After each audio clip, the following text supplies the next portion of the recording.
One thing that I've loved about playing Rocket League is that I feel all of the lessons that I've learned in Rocket League I've been able to directly apply to my life and to improve life. In this video, I want to share with you 6 different things that I've learned in life over the past 6 months that I think will help you improve in the game of Rocket League. The 6th one I think is one of the biggest lessons that I've learned and is going to help so many Rocket League players. So stick to the end. The first lesson that I found really valuable is that opposites together are even more powerful. The first example of this is confidence and humility.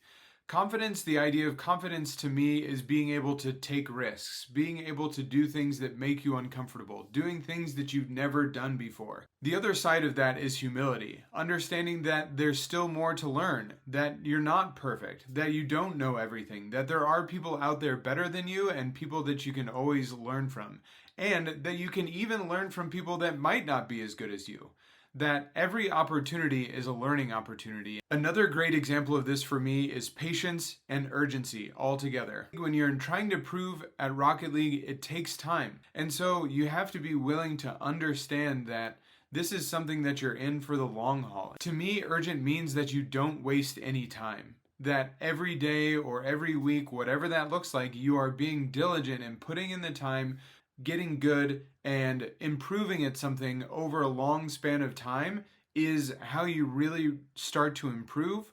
At the same time, you want to make use of all of the time that you have and be focused so that you are making the best use of your time. These are just 2 examples of how I feel opposites go really well together, and I'm sure there are tons more out there, but I just wanted to get the point across. The second lesson that I've learned that's been extremely valuable for me is the second you stop learning, you stop growing. When you think that you know everything, then you stop learning. You have hit a wall. There's no more opportunity for you to grow. Learning is the key to growth. If you're not learning, then you're staying exactly where you are. You're not trying anything new. Or if you're trying new things, then you're not taking anything away from them, and then you might not do it, you might give up. If you're learning, you're taking risks. You're trying new things, you're experimenting. So if you're feeling stuck with a mechanic, if you're feeling stuck in a certain rank, try to figure out what you can learn. Try to figure out what you can do differently and experiment to try something a different way. Push yourself to find that thing that you didn't understand or that you don't really know everything that you could know about, and open a door to learning, and then you will start improving again. If you want to continue to improve, or if you want to get to where you want to go, you have to be willing to let go of where you are. The best example of this is in ranked, in Rocket League. If you want to get to Champ 2, you cannot be focused on holding on to being Diamond 3. If you are purely focused on not losing Diamond 3, of de-ranking from Diamond 3, there is no way that you will be able to improve and get up to Champ 2 or something above. You have to be willing to let go of what you know and what's comfortable to be able to try new things, to be able to take those risks. If you want to be GC, if you want to be SSL, you get to learn how to play like an SSL player. Alright, this next one has been a really huge one for me, and I think it really could be a huge thing for the Rocket League community in general. Doing something by yourself doesn't prove anything. Ranking up by yourself, solo queuing, doing anything by yourself doesn't make you any better of a person than if you had help from somebody or if you learned something from somebody else. Be willing to ask questions. Be willing to find teammates. You're going to make mistakes. They're going to make mistakes. And learn from each other in those mistakes. And be willing to say it's okay to someone to make a mistake. It does take a lot more commitment to work with somebody on a regular basis or have a group of people that you might be working with. But just continue to grow that group, and eventually you might have a core group of 4 or 5 people that want to work together on a regular basis. And then you're having fun. You have people to talk to. You have people that understand what you're going through and have the same goals as you. You will get farther in a shorter amount of time. All right, number 5, you are your biggest obstacle in Rocket League. The things that you tell yourself, and by tell yourself, I mean think, and maybe some of these you say out loud as well, are more often than not the things that are most getting in the way of you succeeding in Rocket League.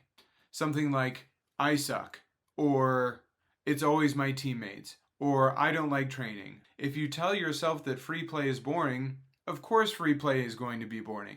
If you tell yourself that you don't enjoy practicing, of course you're not going to enjoy practicing. If you start telling yourself that you enjoy training, if you start finding ways to make training fun, guess what? Training will eventually be fun. The things that you think, sometimes we make them to just be fact, even though they are just a thought. It's just something that we tell ourselves in our brain, and all of a sudden, it's the truth.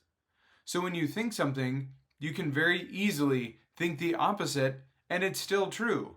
I enjoy solo queuing.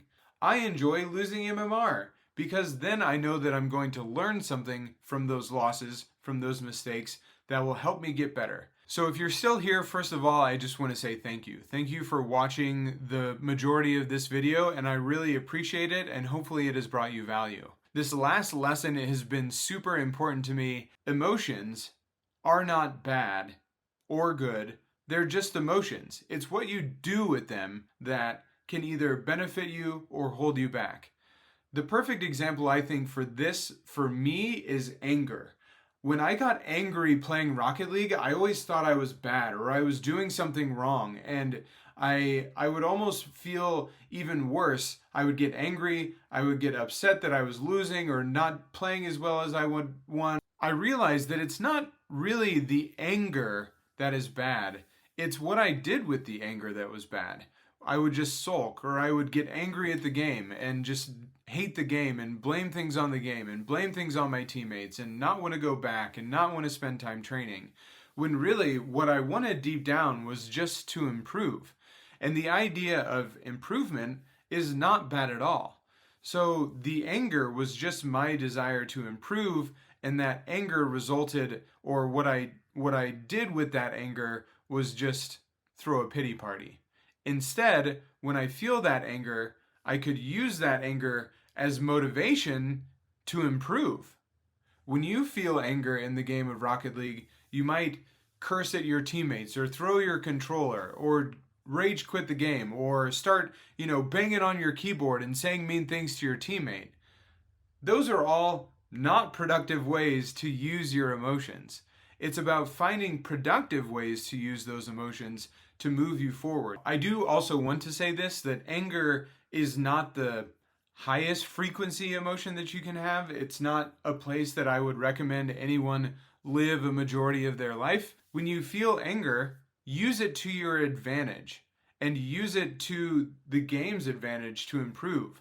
Don't take it out on somebody. Don't use anger as a weapon. Use it as motivation. Don't take it out on a teammate. Don't take it out on your controller or your keyboard or your wall. Use them as a resource to move you towards what you want, whatever that might be. That's where the power comes in, is realizing that you're feeling anger, that you have anger, what's causing the anger, and then doing something with it. And then also practicing when you get in those situations, feeling something different than anger. What are the thoughts that you have that lead to that anger, and then figure out something different. So emotions are not bad. They are just emotions. It's what you do with them. That's what really matters. This was a fun video. I hope you enjoyed it. That's all. Bye.